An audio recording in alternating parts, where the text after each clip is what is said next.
Alléluia, gloire à Dieu. Cantique magnifique, Dieu Tout-Puissant. Combien c'est merveilleux de proclamer la grandeur de notre Dieu. Voilà, soyez les bienvenus, vous qui êtes arrivés pendant peut-être ce cantique. Que Dieu vous bénisse. Au milieu de nous ce soir, on a la joie, comme j'ai dit tout à l'heure, d'avoir avec nous le pasteur M. de Mester. On le connaît sur Ajaccio, hein. Il est passé déjà, il est venu avec nous aussi sur Corté. On a été heureux d'avoir aussi là, et d'être au bénéfice là, de son ministère. On a été bénis. Et ce soir, mon frère, voilà, soyez le bienvenu. On est avec le cœur ouvert pour recevoir la parole que Dieu a mise sur votre cœur, mon frère. Que Dieu vous bénisse. Merci, merci frère. Mais écoutez, pour moi, c'est une surprise, mais une belle surprise, parce que je ne m'attendais pas du tout à ça.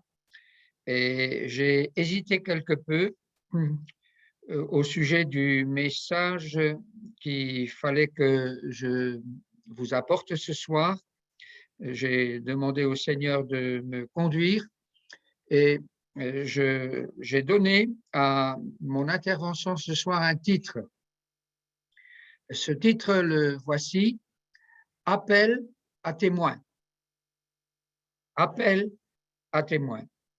Et pour étayer mon propos, je fais une courte lecture dans la deuxième épître de Paul à Timothée, au chapitre 2. Voilà ce que je lis au verset 1er. Toi donc, mon enfant, fortifie-toi dans la grâce qui est en Jésus-Christ, et ce que tu as entendu de moi en présence de beaucoup de témoins, confie-le à des hommes fidèles qui soient capables de l'enseigner aussi à d'autres. Si vous avez l'occasion un jour de vous rendre dans le palais de justice de l'une de nos grandes villes, eh bien, vous allez y découvrir beaucoup de monde, des juges, des greffiers, des huissiers, des magistrats, un procureur, etc. Également des policiers en uniforme, des gendarmes, tous reconnaissables facilement à la manière dont ils sont vêtus. Et vous remarquerez aussi, bien sûr, les personnes qui sont poursuivies par la justice, et celles-ci ne sont pas reconnaissables à leurs uniformes, loin s'en faut, mais à leur comportement. Elles sont nerveuses, elles sont inquiètes, et ça se voit à leurs gestes, ça se voit à leur regard. Et j'allais l'oublier, il y a aussi bien sûr la présence des avocats qui défendent les intérêts de leurs clients respectifs. Est-ce tout? Il manque quelque chose à la liste que j'ai développée devant vous. Il y a aussi des personnes dont la présence est essentielle, et je pense aux témoins. Sans eux, la justice ne peut pas être appliquée sereinement. Les témoins sont donc des gens précieux pour les uns et ils sont gênants pour les autres.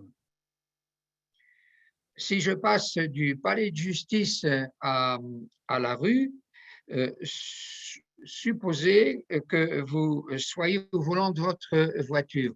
Voilà, vous êtes à l'arrêt à un carrefour, les feux sont au rouge, vous avez respecté le code de la route, vous êtes à l'arrêt et voilà qu'un maladroit vous fonce dessus à l'arrière, badaboum, de gros dégâts.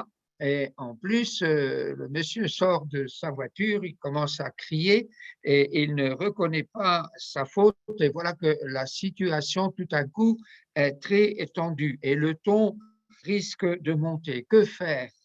Le mieux, c'est de vous assurer de suite que quelqu'un a vu ce qui s'est passé et qu'il est disposé, bien sûr, à témoigner en votre faveur. Et si vous avez la chance d'avoir 2 témoins plutôt qu'un, c'est bien sûr encore mieux. Dans la parole de Dieu, dans l'Ancien Testament, j'ai découvert que dans les procès à cette époque, un seul témoin ne suffisait pas pour constater un crime. quel qu'il soit, un fait ne pouvait s'établir que sur la déposition de 2 ou de 3 témoins. Vous trouverez ça dans le livre du Deutéronome, chapitre 19. Et gare à celui qui faisait un faux témoignage, parce que celui-là, il était très sévèrement puni. Alors, comme je l'ai dit tout à l'heure, j'ai donné un titre à ma prédication ce soir, Appel à témoins. Lorsqu'un meurtre a été commis, la première chose que la police recherche, eh bien, ce sont les témoins éventuels dont l'audition va permettre d'éclairer l'affaire, à condition bien sûr qu'il s'agisse de témoins fiables, parce qu'il y a aussi, hélas, de faux témoins qui apportent de faux témoignages. Et l'auteur du livre des Proverbes a écrit qu'un témoin fidèle ne ment pas, alors qu'un faux témoin dit des mensonges, Proverbe 14. Et c'est du reste que comme ça qu'un homme dont l'histoire est rapportée dans l'Ancien Testament, dans le premier livre des rois, est mort. Il s'appelait Naboth. Connaissez-vous l'histoire de cet homme? Il était un modeste propriétaire, une petite parcelle de terre, propriétaire d'une vigne, et qui avait ceci de particulier, c'est que la vigne, elle était juste à côté du palais royal, à côté du palais d'Akab, le roi de Samarie. Et le roi voulait acquérir la parcelle de terre de Naboth pour en faire un jardin. Mais voilà, il y avait un petit problème, c'est que Naboth n'avait pas du tout l'intention de vendre cette parcelle de terre, même pas au prix fort. Il affirmait que ça faisait partie de son héritage, l'héritage de ses parents, et qu'il n'était pas question de se séparer de cette vigne. Bien. J'ouvre une petite parenthèse en précisant que l'histoire se passe dans un pays qui applique la condamnation à mort de ceux qui blasphèment. C'est important, vous allez comprendre pourquoi. D'ailleurs, c'est encore le cas aujourd'hui dans certains endroits du monde. Alors voilà, on est là devant le problème. Le terrain n'est pas à vendre, mais le roi veut absolument en devenir le propriétaire. Et puis, voilà, il est contrarié. Et Jézabel, son épouse, une femme méchante s'il en est, a trouvé un moyen. Naboth a été dénoncé et comme étant un blasphémateur.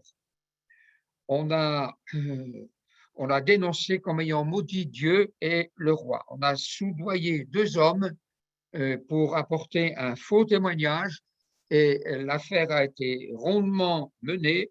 Ils ont témoigné que Naboth avait blasphémé et les magistrats, bien sûr, ont condamné Naboth à mort. Il a été lapidé. Sa propriété a été saisie et c'est Akab qui en est devenu le propriétaire. Je dirais le triste propriétaire. Naboth a été lapidé. Il est mort sous les jets de pierre de la populace. Et vous trouverez cette histoire, je le répète, dans le premier livre des rois au chapitre 21. Et si vous creusez un peu le sujet des faux témoignages ce soir, eh bien, vous allez découvrir dans le Nouveau Testament que lorsque Jésus a été arrêté, c'était la même chose. Les chefs religieux de l'époque ont cherché des éléments d'accusation, mais comme ils ne trouvaient rien, ils ont eu recours eux aussi aux faux témoins. Et 2 faux témoins sont venus affirmer que Jésus avait dit qu'il avait le pouvoir de détruire le temple et de le reconstruire en 3 jours. Et Jésus n'a même pas cherché à se défendre ni à s'expliquer. En fait, il parlait du temple de son corps. Non, Jésus est resté silencieux et le magistrat, en fait, le grand prêtre de l'époque, lui a posé une question directe. Je t'adjure, a-t-il dit, je t'adjure de nous dire si tu es le Christ, le Fils de Dieu. Et Jésus a répondu clair et net, tu l'as dit, et vous verrez désormais le Fils de l'homme assis à la droite de la puissance de Dieu et venant sur les nuées du ciel. La réaction du grand prêtre a été immédiate. Il a blasphémé. Nous n'avons plus besoin de témoins. Vous venez d'entendre son blasphème. Que vous ensemble, qu'en pensez-vous? Et ceux qui sont là dans la salle répondent, il mérite la mort. Matthieu 26. Et c'est ainsi que Jésus a été condamné à la crucifixion par le gouverneur romain Ponce Pilate, qui a cédé à la volonté du peuple et des chefs religieux. Bien, je ne veux pas m'égarer par rapport à mon propos ce soir.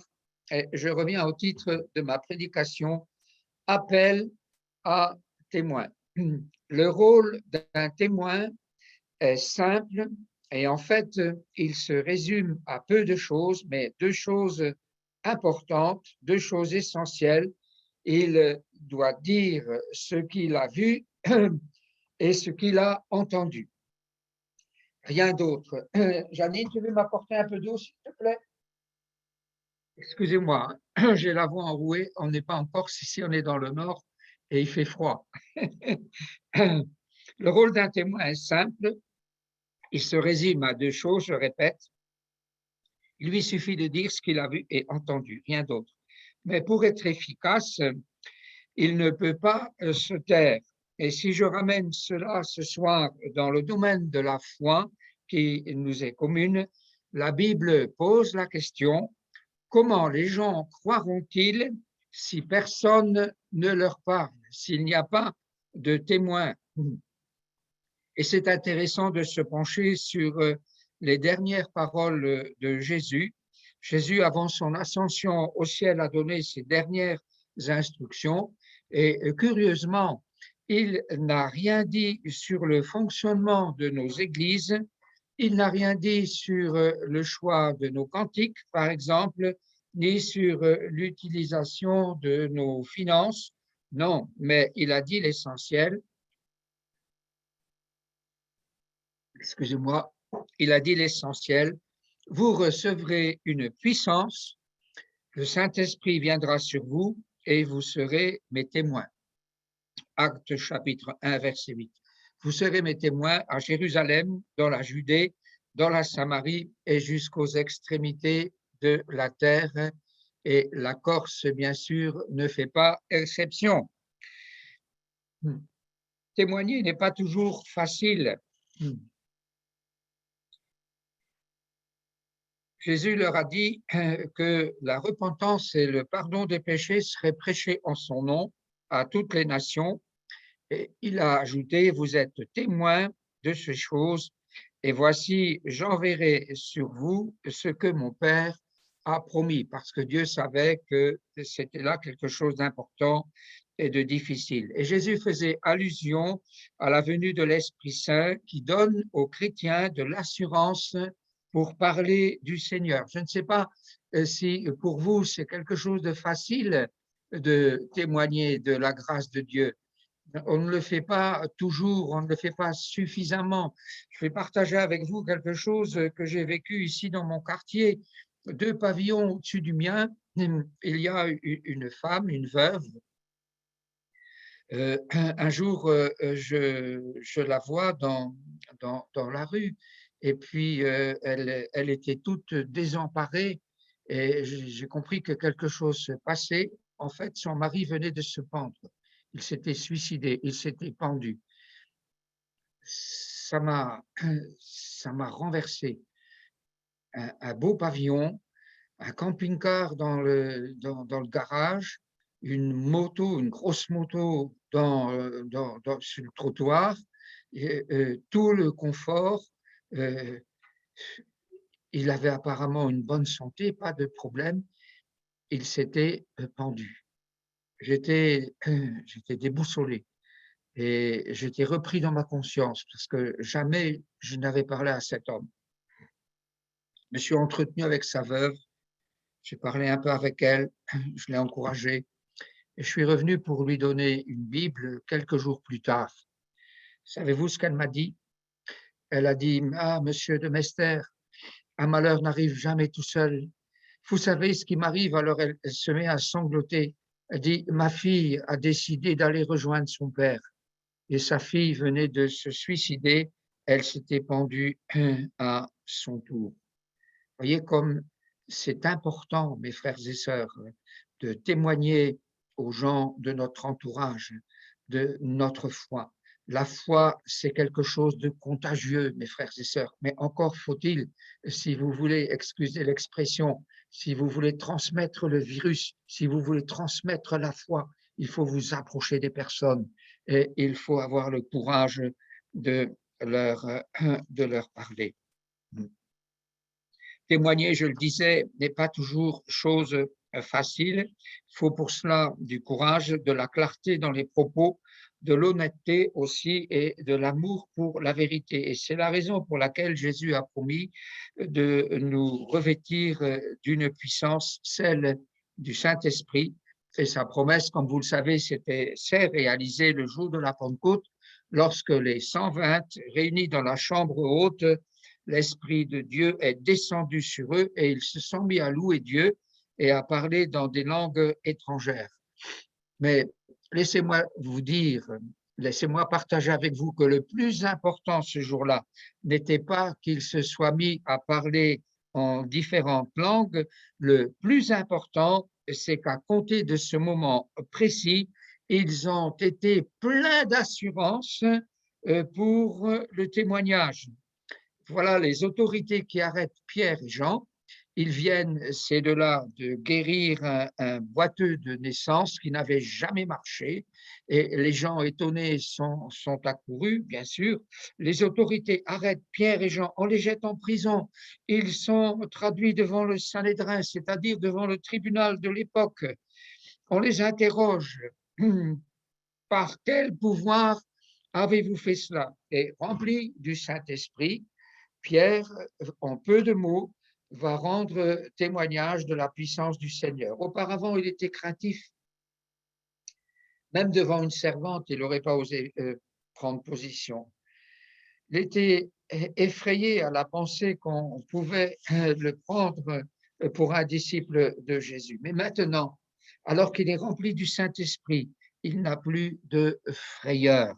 Il rappelle aux magistrats qu'ils ont crucifié Jésus et que la puissance de Dieu l'a ressuscité des morts, qu'ils sont témoins de ces choses. Il rappelle que c'est par le nom de Jésus que le boiteux a été guéri.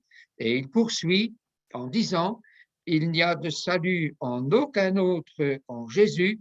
Jésus, c'est le seul nom qui ait été donné aux hommes par lequel ils peuvent être sauvés. Voilà, un témoignage qui était clair, un témoignage qui était court, un témoignage qui était précis. Et la Bible nous dit que ces gens-là n'avaient rien à repliquer. Livre des Actes au chapitre 4 et au verset 14. Alors on les a menacés. Et avec beaucoup de courage, Pierre et Jean ont répondu, nous ne pouvons pas ne pas parler de choses que nous avons vues et entendues. Les témoins, mes frères et sœurs d'Ajaccio, les témoins sont parfois des personnes qui gênent. Les témoins sont gênants.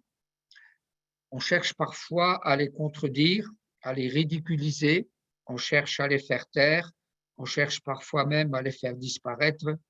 Et la Bible nous raconte dans le livre des Actes comment Étienne a témoigné en son temps avec beaucoup de courage du Seigneur Jésus.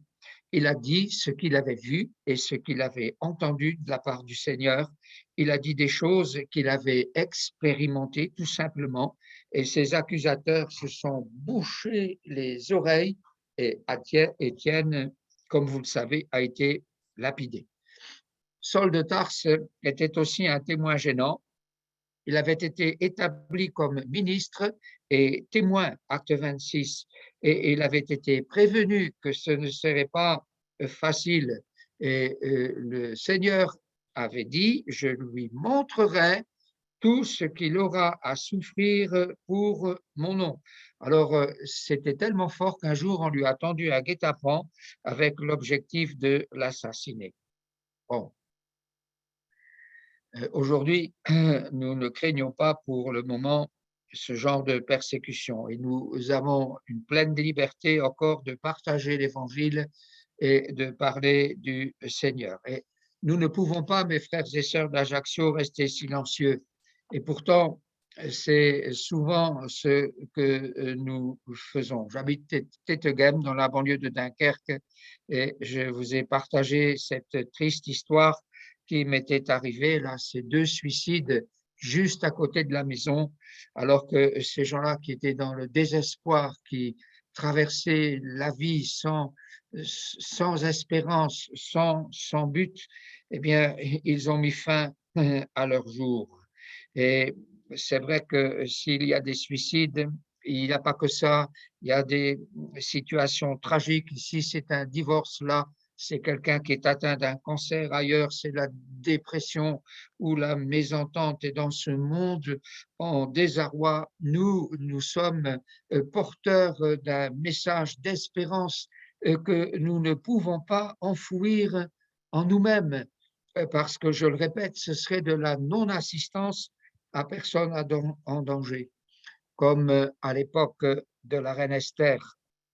Vous connaissez son histoire, un temps difficile pour les croyants, pour les enfants de Dieu, pour les Juifs, et grâce à l'intervention de la reine Esther, le peuple juif de cette époque a été protégé et sauvé d'un anéantissement total. Vous connaissez l'histoire, je vous la rappelle en peu de mots. Esther elle-même était juive, elle avait succédé à la reine Vasti, mais personne n'était au courant de son identité réelle. Et le livre d'Esther nous rapporte la haine du premier ministre Haman, monsieur Haman, qui était un homme qui persécutait les Juifs, et il obtiendra du roi Assuérus l'autorisation de les exterminer. Rien que ça. Hein. Les décrets sont signés, les Juifs sont dans l'épouvante, et on le comprend. Et Mardoché, qui était le tuteur de la reine Esther avant qu'elle ne soit arrivée à la royauté, Mardoché demande à la reine d'intervenir auprès du roi en faveur des Juifs. C'était une question de vie ou de mort. Les enjeux étaient terribles et Esther n'était pas disposée à accomplir sa mission. Pas du tout. Alors, elle a prétexté les lois en vigueur. Elle a mis devant Mardoché, elle a rappelé qu'il y avait une peine de mort pour quiconque entrait en présence du roi sans avoir été convoqué, sans avoir été appelé. Alors, on peut comprendre ses craintes, bien sûr.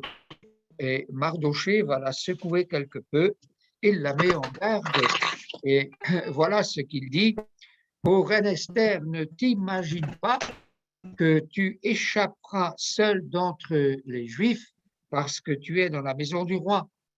Car si tu te tais maintenant, le secours et la délivrance surgiront d'autre part pour les Juifs, mais toi et la maison de ton père, eh bien, vous allez périr. Wow. L'avertissement était sérieux, mais Mardoché met l'accent sur autre chose. Et il interpelle Esther en disant, qui c'est, reine Esther? Qui sait si ce n'est pas pour un jour comme celui-là, si ce n'est pas pour un temps comme celui-là, que tu es parvenu à la royauté. Esther 4, le verset 14. En fait, Esther, sans le savoir, était le choix de Dieu pour le salut de son peuple. Et Esther va prendre conscience de sa position. Je ne vais pas plus loin, frères et sœurs d'Ajaccio, sans vous dire que vous qui m'écoutez et moi qui vous parle, nous aussi, nous avons été choisis. Jésus disait aux 12 qu'ils avaient été choisis, parce que les 12, quand ils parlaient de leurs expériences, quand ils parlaient des enseignements de Jésus, des miracles de Jésus, les 12 pensaient qu'ils avaient fait le bon choix. Ils devaient se congratuler en disant, on a bien fait de le servir, de le choisir, de marcher avec lui. Nous avons fait le bon choix. Et Jésus les reprend en disant, mais attendez, ce n'est pas vous qui m'avez choisi, mais c'est moi qui vous ai choisi, je vous ai établi et je vous ai envoyé. Nous sommes, moi qui vous parle et vous qui m'écoutez, nous sommes le choix de Dieu pour propager la bonne nouvelle de l'Évangile. Esther, il lui manquait la force d'accomplir sa mission, alors elle va jeûner pendant 3 jours avec ses servantes et Mardoché, son ancien tuteur, fera la même chose. Ensuite, elle agira. Et le temps me manque pour aborder le thème du jeûne et de la prière ce soir, mais retenez qu'Esther est sortie de son silence. Elle a été l'outil dont Dieu s'est servi pour secourir son peuple.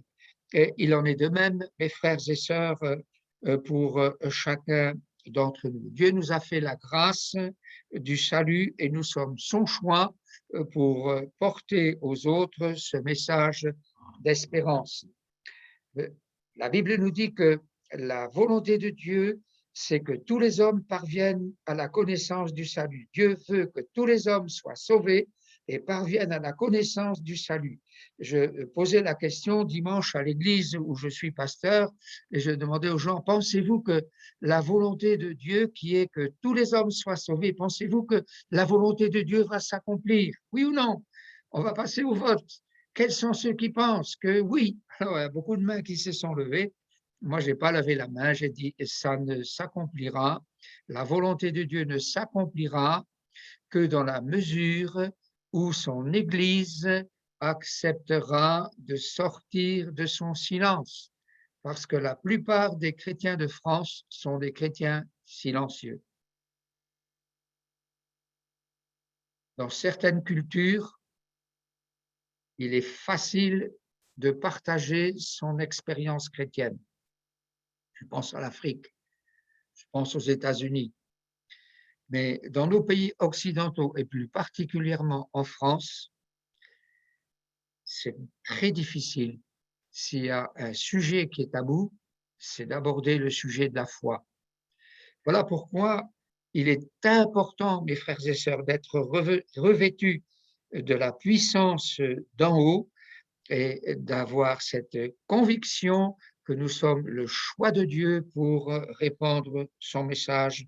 Vous serez mes témoins, a dit Jésus, des témoins courageux, des témoins véridiques, des témoins qui poursuivent un objectif, celui d'amener les amis à la connaissance du Seigneur.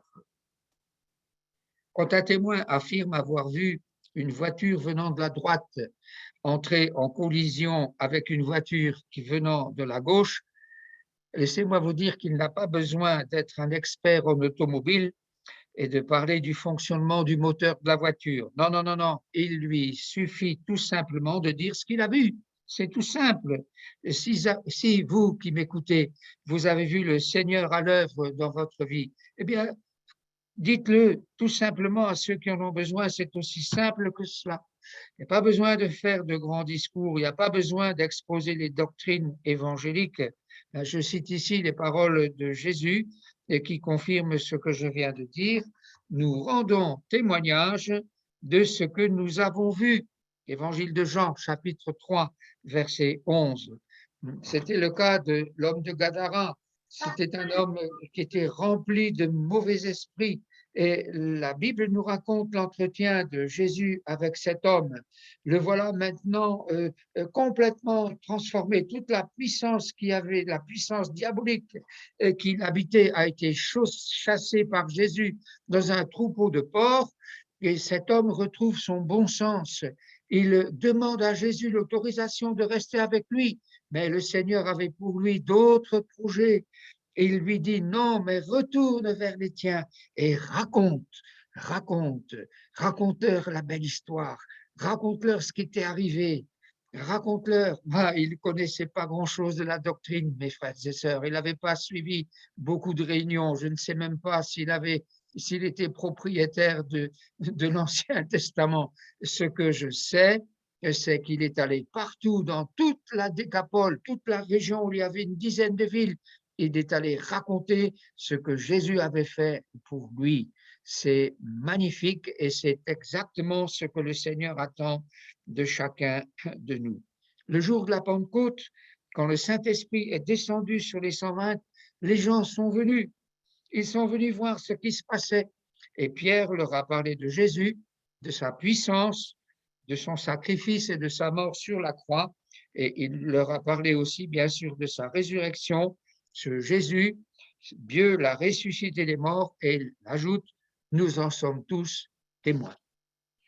Ils étaient 120, les témoins. Alors on comprend que ce jour-là, il y a eu des conversions en grand nombre.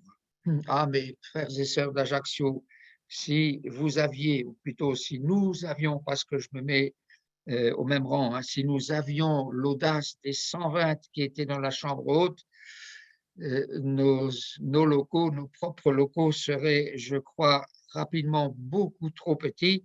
Et il faudrait organiser plusieurs cultes le dimanche pour recevoir les gens, parce qu'aujourd'hui, la soif est grande. Les gens sont sans espérance. Quelqu'un dira, mes frères et sœurs, mon frère, les temps ont changé. L'Esprit Saint n'agit plus comme il agissait autrefois. C'est oublier, mes frères et sœurs, que le livre des Actes au chapitre 2, au verset 39, dit que nous recevrons le don du Saint-Esprit et que la promesse, elle est pour nous, elle est pour nos enfants, elle est pour toutes celles et tous ceux que le Seigneur appellera en aussi grand nombre qu'il les appellera. Il n'y a pas de limite. Le baptême du Saint-Esprit nous donne l'audace qu'il nous faut pour être des témoins efficaces que le Seigneur réclame. C'est une puissance qui agit au travers de nous et nous aurions grand tort de la négliger. Le livre des Hébreux, au chapitre 2 et au verset 7, nous interpelle avec cette question que je reprends à mon compte, Hébreux 2, verset 4. Comment échapperons-nous en négligeant un si grand salut qui, annoncé d'abord par le Seigneur, nous a été confirmé par ceux qui l'ont entendu, Dieu appuyant leur témoignage par des signes, des prodiges et divers miracles. Retenez ça, si vous vous mettez à témoigner du Seigneur, Dieu va appuyer votre témoignage. Dieu va confirmer votre témoignage. Et si vous dites à une personne malade que le Seigneur est capable de la guérir et que vous allez prier pour elle, Dieu va confirmer votre témoignage. Quelqu'un dira, pasteur, j'ai essayé, ça ne marche pas. J'ai essayé encore, la personne était malade encore, ça ne marche pas.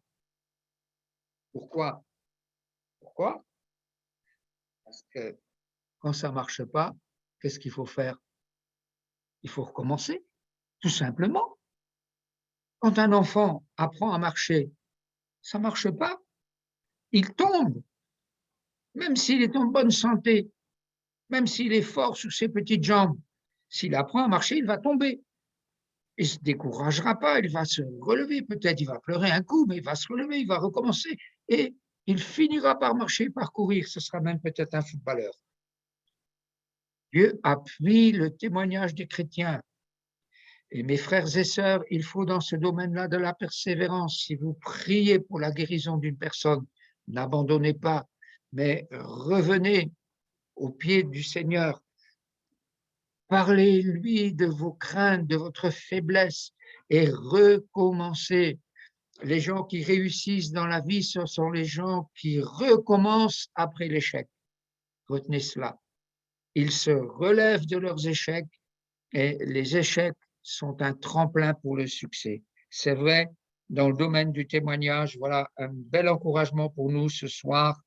Quand le Saint-Esprit est à l'œuvre, les malades sont guéris, les dépressifs sortent de leur déprime et celles et ceux qui sont captifs d'une addiction peuvent saisir la délivrance. Il n'y a pas plus tard que 8 jours, une femme qui est membre de notre assemblée était chez un coiffeur, chez une coiffeuse plutôt, et pour se faire coiffer, et elle remarque que les mains de cette coiffeuse sont toutes, toutes rouges et il manquait de la peau par endroits. Alors elle est intriguée et elle lui pose la question, mais qu'est-ce qui vous arrive, madame? Alors, elle dit, ce sont les produits que vous utilisez qui vous font ça. Savez-vous ce que la femme, elle lui dit? Elle dit, non, non, non, non, mais j'ai été envoûtée. Comment ça? J'ai été envoûtée. J'ai touché à des choses occultes. Et puis voilà, ça c'est le résultat de ma manière de faire. Je regrette beaucoup, mais voilà, maintenant je suis comme ça. Alors notre sœur, elle lui a témoigné de la puissance de Jésus. Elle lui a dit tout simplement que Jésus il était venu pour détruire les œuvres du diable. Alors, elle lui a dit: comment ça s'est arrivé?» Alors, elles se sont expliquées un peu et elle lui a dit: «Vous savez ce qu'il faut faire maintenant? Il faut prendre position, rechercher tout ce que, ces gens-là avec qui vous étiez en contact, recherchez tout ce qu'ils vous ont donné, vous débarrassez-vous de tout cela, faites le grand ménage». Alors, elle lui a donné un Nouveau Testament et cette femme, elle c'est ce qu'elle a fait et dans les jours qui ont suivi, la peau elle est redevenue saine. Il y a encore des traces, mais on voit que c'est en bonne voie de régularisation, c'est en bonne voie de guérison. Elle était la première étonnée. Dimanche, elle était au culte, cette femme, pour la toute première fois. Pourquoi? Parce que Dieu confirme le témoignage de ses enfants. Alors si, ce soir, je reprends le titre de ma prédication et si je fais un appel à témoins ce soir, comment allez-vous réagir, frères et sœurs d'Ajaccio? Qui se lèvera et qui marchera pour nous? C'était la voix qu'Ésaïe a entendue en son temps. Ésaïe a vécu 650 années avant la venue de Jésus, mais un jour il a entendu cette voix, il l'a repris, qui marchera pour nous? Et Ésaïe a répondu, me voici, envoie-moi. Y a-t-il quelqu'un ce soir qui va suivre cet exemple et qui va s'engager à, à être un témoin fidèle du Seigneur? Je voudrais que nous fermions les yeux juste quelques instants et que nous remettions notre besoin au Seigneur, si vous voulez bien.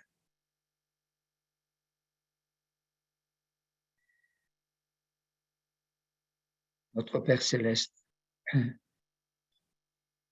n'as pas confié l'Évangile aux anges, tu l'as confié à l'Église, à l'épouse de Christ. Si tu l'avais confié aux anges, ils auraient accompli leur mission. Tu leur avais confié le message de l'Annonciation. Il vous est né un sauveur.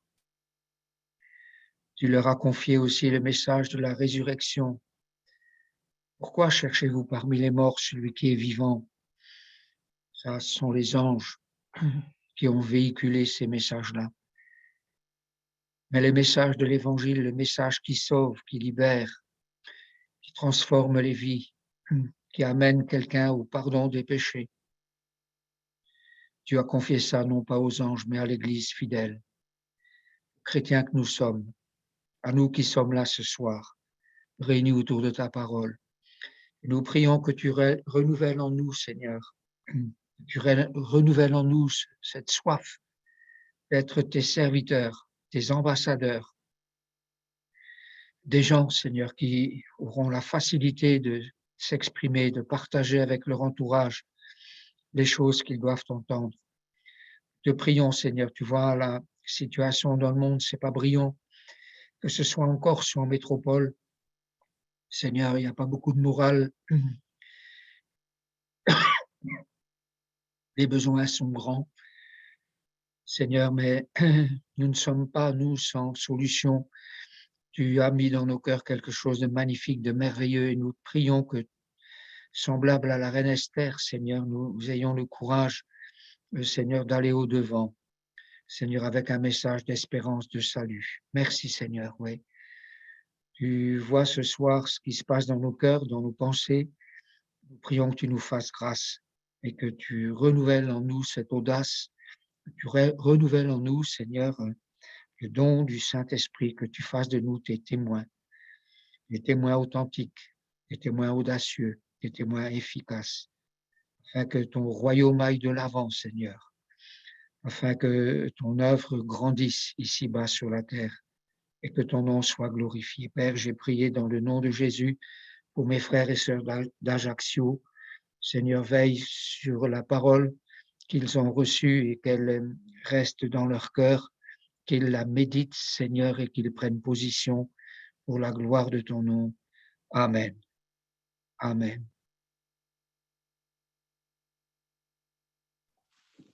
Alléluia, gloire à Dieu. Merci mon frère pour ce message tellement important et tellement nécessaire pour notre génération. Je crois qu'on a vraiment besoin d'entendre, mais plus qu'entendre, vraiment de demander au Seigneur d'entrer dans ce témoignage vivant vraiment de sa résurrection.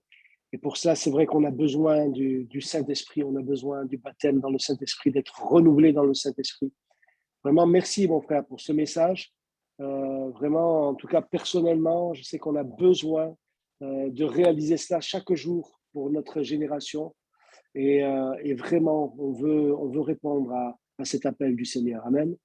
À être des témoins. Peut-être mon frère aussi, on pourrait prier encore pour peut-être ceux et celles qui ne sont pas encore baptisés dans le Saint-Esprit, mais comme ceux et celles qui ont été baptisés dans le Saint-Esprit, afin qu'il y ait un renouveau.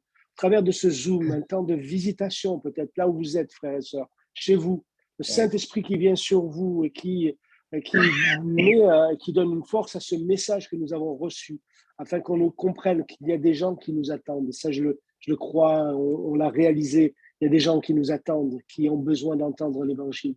Et peut-être aussi prier pour, peut-être que je ne sais pas, je ne vois pas, moi je suis sur mon téléphone, mais peut-être qu'il y a aussi quelqu'un qui n'a pas donné son cœur au Seigneur ce soir, et qui est avec nous et qui a besoin de réaliser l'amour de Dieu manifesté en Jésus-Christ. Peut-être mon frère, vous voulez bien prier pour ce sujet? Alléluia. Le Seigneur veut mettre en toi 5 choses magnifiques. Il est né dans une étable, c'est vrai, mais il n'y est pas resté. La Bible nous dit que maintenant, il vit dans nos cœurs par son esprit. Et j'ai à cœur de vous dire que le Seigneur qui habite dans nos cœurs, le Seigneur qui veut habiter dans ton cœur ce soir, il frappe à ta porte. Je me tiens à la porte du cœur et je frappe. Et si quelqu'un entend ma voix, s'il ouvre la porte, j'entrerai. Et le Seigneur va meubler ton cœur vide. Il va te meubler avec des choses magnifiques.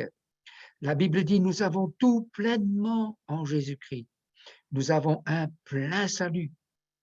Nous avons un plein pardon. À cause de cela, nous avons une pleine assurance. Nous avons une pleine joie et nous avons une pleine paix. Nous avons tout pleinement en lui. Voilà les choses qui te manquent, cher ami qui a participé à cette réunion Zoom ce soir. Ces choses te manquent.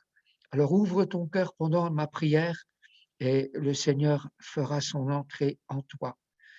Et vous qui marchez déjà avec le Seigneur depuis des années, je vous propose ce soir, pendant ce temps de la prière, eh bien, de ne pas rester silencieux, ne pas seulement écouter, mais de participer. Ouvrez votre bouche et mettez-vous à parler sous l'onction de l'Esprit. Quelques mots que vous ne comprenez pas, mais que le Seigneur comprend, lui.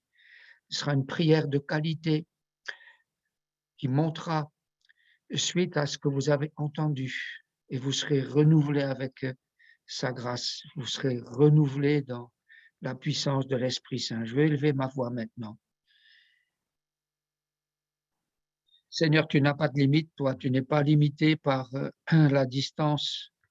Seigneur, moi, je suis à 2000 kilomètres de mes frères et sœurs d'Ajaccio, mais Seigneur, toi, tu es ici et tu es aussi là-bas. Seigneur, ton esprit est partout. Seigneur, et ta parole nous dit que là où 2 ou 3 sont assemblés en ton nom, tu es au milieu d'eux. Tu es là ce soir dans les maisons d'Ajaccio et des environs, Seigneur, dans le sud de la Corse. Tu es là, Seigneur, et tu sais ce qui se passe dans les maisons. Tu sais ce qui se passe dans les cœurs. Tu sais, et tu connais le nom des gens, des hommes, des femmes, des garçons, des filles qui veulent te recevoir comme sauveur personnel et qui veulent recevoir ce pardon, cette joie, cette paix, et qui veulent que leur maison soit meublée, que leur cœur soit meublé de ces richesses spirituelles, de ces choses qui font qu'un homme est heureux. Seigneur, merci parce que tu fais ton œuvre ce soir, je le sens.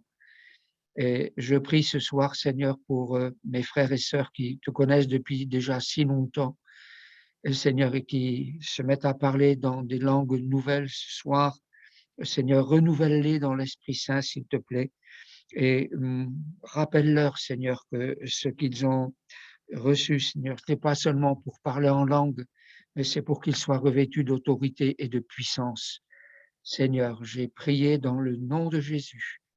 Oh, merci pour ce que tu fais maintenant, Père. Je te célèbre, mon Dieu, de tout mon cœur. Varagigolo sporia sandala kerie shudodonu mostoi.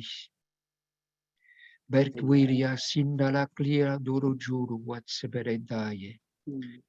Orim gindilos, parikendi anturu curia vigenu guardestayes. Rugigedeli singedeli antoro doyo.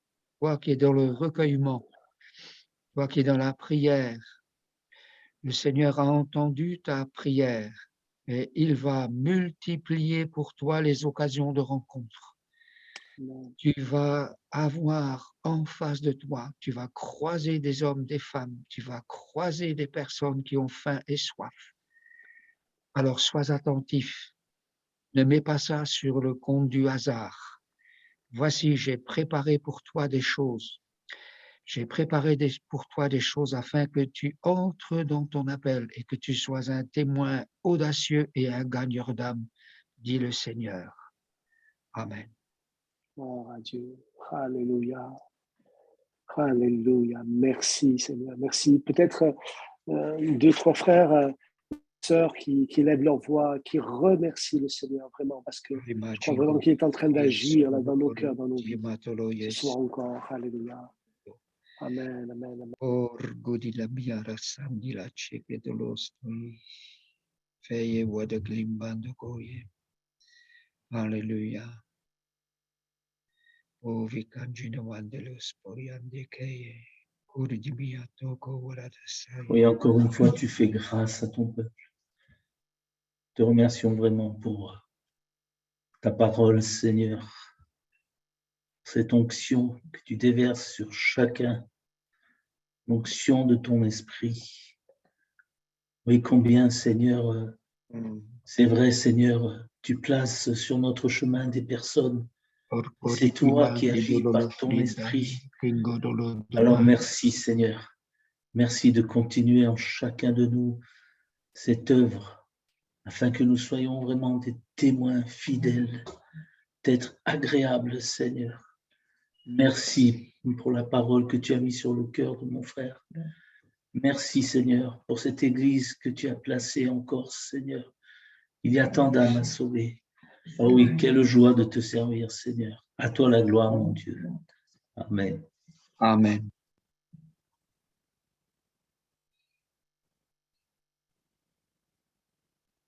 C'est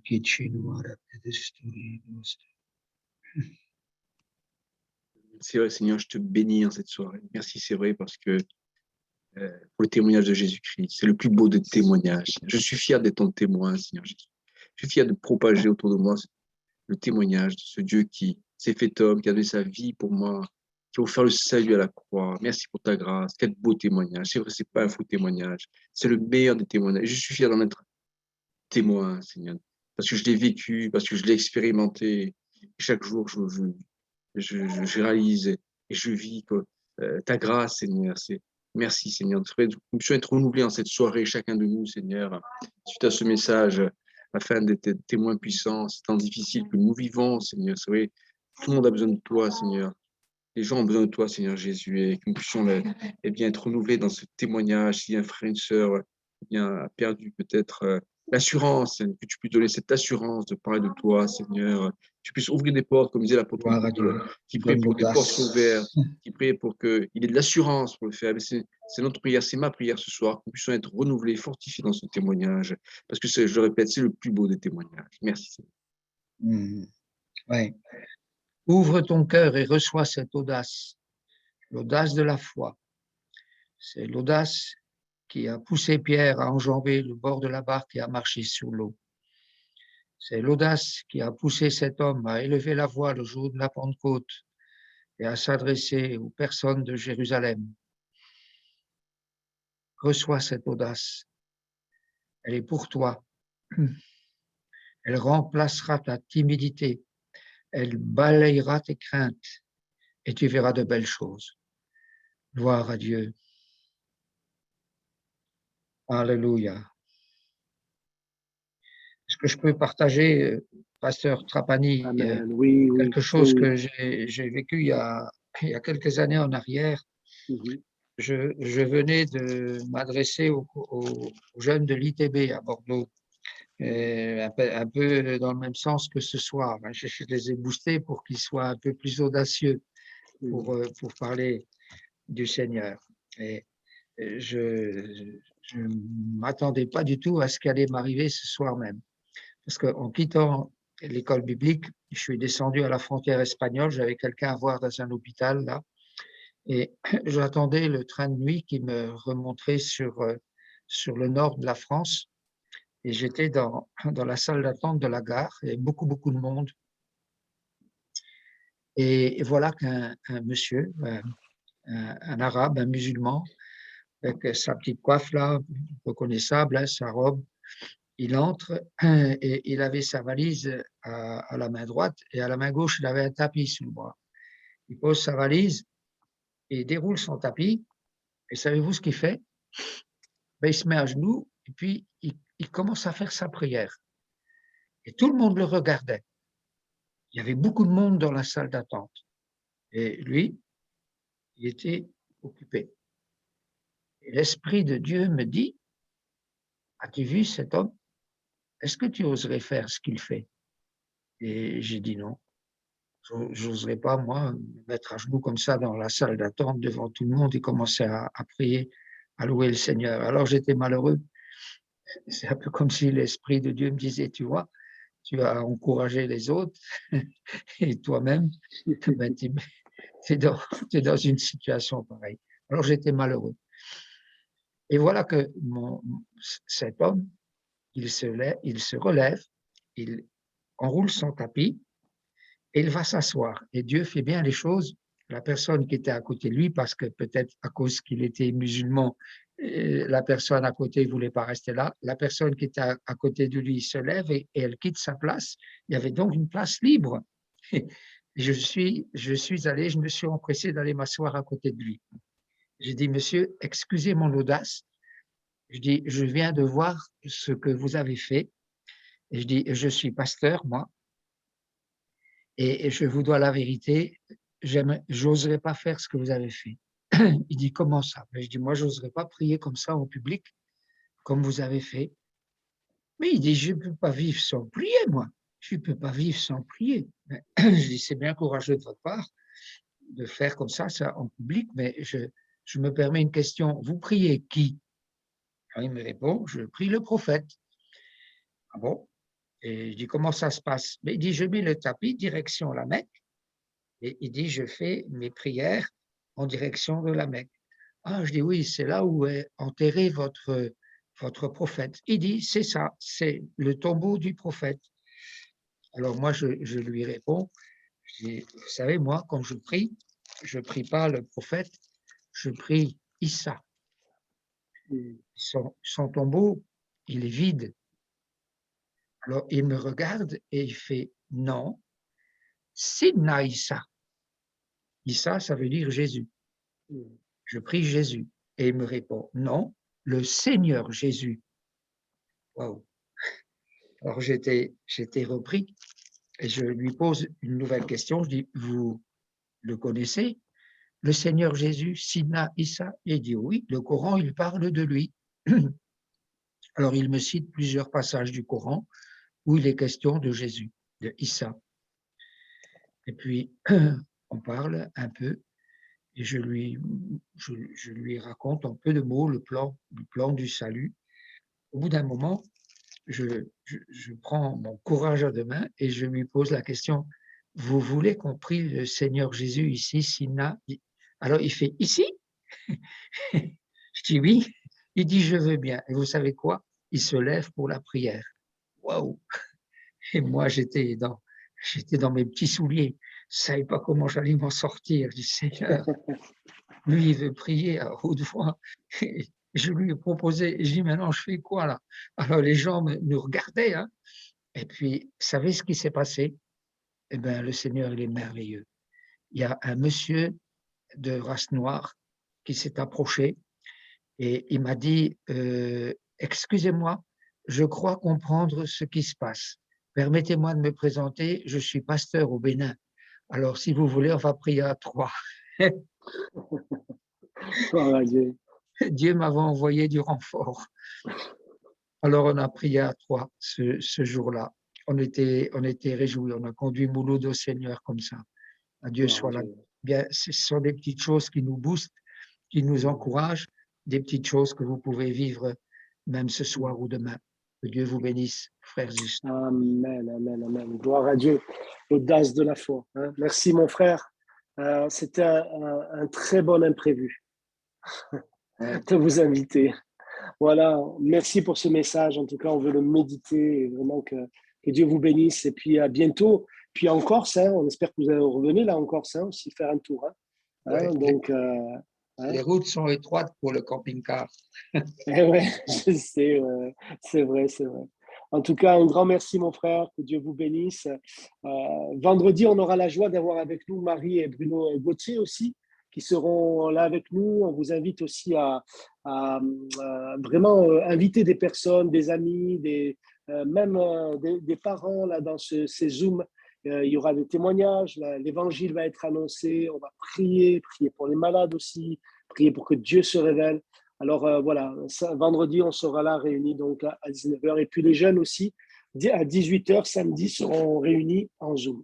Que Dieu vous bénisse et à très bientôt. Et surtout, que ce que nous avons entendu ce soir, vraiment, on puisse dire, Seigneur, aide-moi à le vivre. Aide-moi à le mettre en pratique et à recevoir avec ta force, avec le Saint-Esprit et à être de ces témoins vivants de la résurrection du Seigneur. Que Dieu vous bénisse. Au revoir, mon frère. Merci beaucoup. Oui, au revoir. Un petit coucou avec la main. Ouais. Au revoir. Au revoir. Au revoir, Merci beaucoup, mon frère. Merci. Avec plaisir. Au revoir, frère. Merci beaucoup. Au revoir, merci. Merci, Au revoir. pasteur. Au revoir et Au revoir. merci. Au revoir. Au revoir, au revoir. Le Seigneur soit avec vous. Au revoir. Bonne soirée à tous. Soyez bénis tous. Merci, bonne soirée à tous. Noah. Oh là là, qu'il est beau lui aussi. Bonne soirée à tous. Bonne soirée, Caroline, Alain. À bientôt. À bientôt.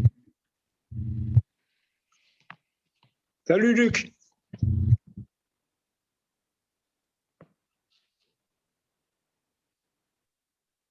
Salut Isabelle. Salut Luc, Marie-France. Bonsoir, bonne soirée. Bonne soirée à tous, à bientôt.